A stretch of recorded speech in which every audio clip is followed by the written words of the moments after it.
Treasury Secretary Tim Geithner will be on Capitol Hill this morning. He is testifying in front of the panel that oversees TARP. The head of that panel is Elizabeth Warren, here with me now for an exclusive interview. Professor, good to see you again.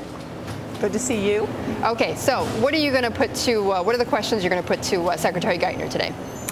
Well, you know, TARP is about to expire. There's only about 3 months left in which any of the programs that aren't working can be redesigned, or any new programs can be put in place to deal with the problems that we can still see in the economy.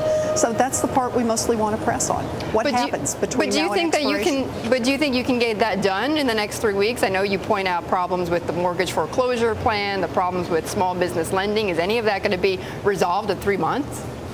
Well, that's the real question. You know, part of the frustration here is that we continue to ask Treasury for good, hard data on an assessment of the programs that are underway, and we're going to talk about that this morning in the mortgage foreclosure area. We're going to talk about it in commercial real estate, and then we're going to press the Secretary on what his plans are. We can see that we have these problems. We can see that time is running out to deal with them. And so we're trying to exercise oversight here and press Treasury on it. In your best estimation, Professor, what's stopping them from giving you that information and that transparency? What's stopping them? You know, I don't know, and I actually want to be fair here. Treasury is far more transparent today than it was a year and a half ago when we started this whole process. They've been more forthcoming with information.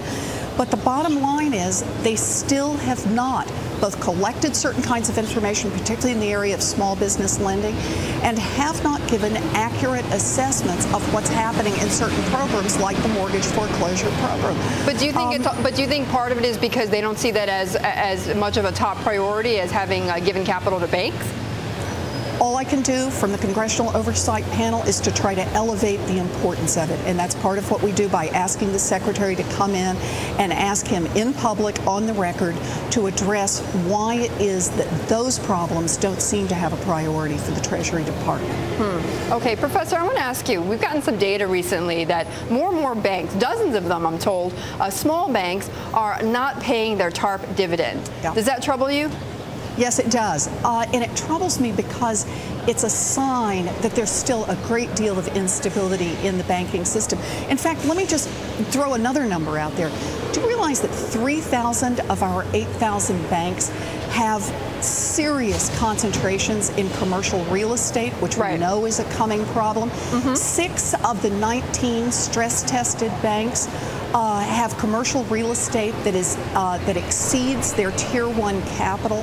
So we've got a lot of problems out there, a lot of banks that have not yet digested their bad mortgages, and now Fannie and Freddie, quite rightly, are sending billions back for them to pay. But isn't that why they're not paying their dividends? Because they want to keep that cash, because they want to protect themselves from a potential fallout in the commercial real estate sector?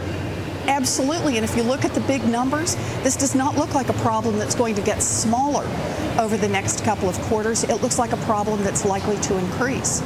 Okay, Professor, good to talk with you as always, and look forward to seeing you in action at the panel. Elizabeth Warren, the chair of the Congressional Oversight Panel.